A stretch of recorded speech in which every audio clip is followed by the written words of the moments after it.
La Caputxeta Vermella.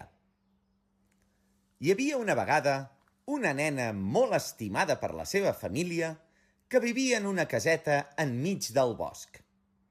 A la nena li deien la Caputxeta Vermella, perquè sempre portava una caputxa vermella que li havia fet la seva àvia. Un dia, la mare de la Caputxeta Vermella li va fer un encàrrec. Caputxeta, has de portar aquestes galetes i un pot de mel a l'àvia, que està una mica malalta. Caputxeta, recorda que no t'has de desviar del camí i has d'anar directament a casa de l'àvia. Molt bé, mare, així ho faré. La Caputxeta Vermella va agafar el cistell amb les galetes i la mel i va començar el seu camí pel bosc. Però mentre caminava es va trobar amb un llop astut.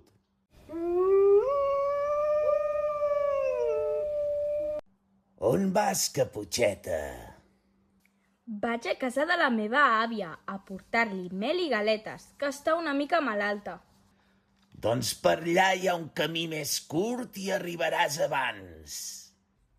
La Caputxeta va anar pel camí que li va dir el llop i es va entretenir collint floretes per la seva àvia.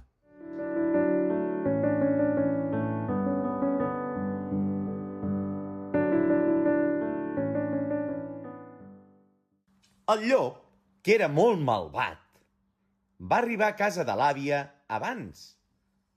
La va enganyar per entrar i la va tancar a l'armari. Després es va disfressar amb la roba de l'àvia i es va ficar al llit, esperant la Caputxeta Vermella. Quan la Caputxeta Vermella va arribar, va trobar que la seva àvia estava molt estranya. Àvia, àvia, quins ulls més grans que tens! Són per veure't millor, Caputxeta! Àvia, àvia, quin nas més gran que tens!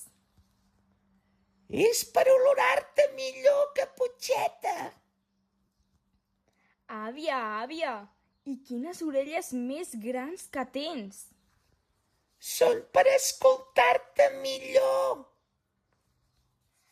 Àvia, àvia, i quina boca i quines dents més grans que tens!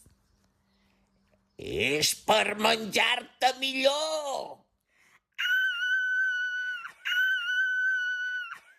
El llop va saltar del llit amb la boca ben oberta per menjar-se la Caputxeta. Però, just en aquell moment, un caçador que passava pel bosc va sentir els crits de la Caputxeta Vermella i va córrer cap a la casa de l'àvia.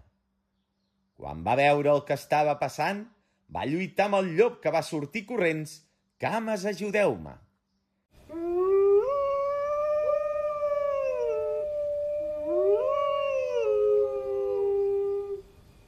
Gràcies, caçador! Ens has salvat d'aquest llop! La Caputxeta Vermella, la seva àvia i el caçador van menjar junts les galetes i la mel que havia portat la Caputxeta. I vet aquí un gos, i vet aquí un gat, aquest conte ja s'ha acabat.